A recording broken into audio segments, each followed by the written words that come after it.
morning, Badasses. Coach Joe from Summit Endurance Academy. Today I wanted to talk a little bit about kind of quality versus quantity and not letting high effort be confused with high quality or high intensity.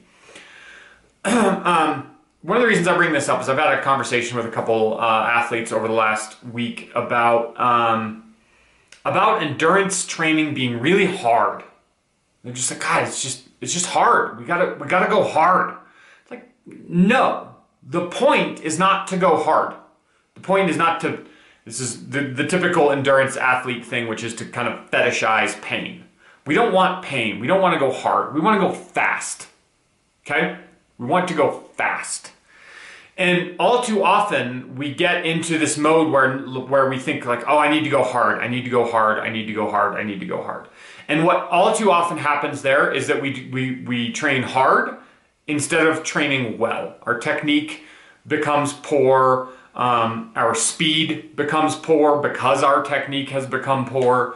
So we really want to make sure that we are focusing on a high quality of movement and a high intensity of training when we're looking at intensity, and not high effort levels.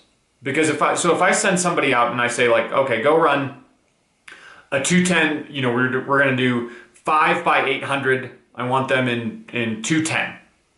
And they go out and they do 210, and they go 210, and they go 210, they go 212. And I go, okay. And then they go 220.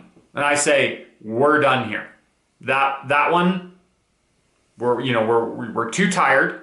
That one wasn't quality. And we want quality, so we're not going to go do another one.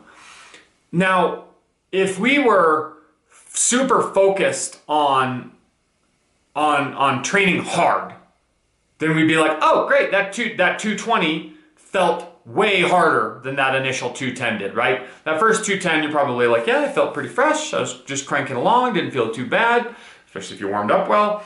But that 220 was like, oh man, that was tough. I felt so, I was working so hard. But guess what? That 220 was fucking useless. And you probably should have stopped on the one before. Okay? So, we want to make sure that we are training quality first and not confusing effort with quality. Just because it's hard does not mean that it's good training. Make sense? If you have any questions, please ask below. Please subscribe to the YouTube channel. Come back, check us out often. Yeah, thanks. Have a good day.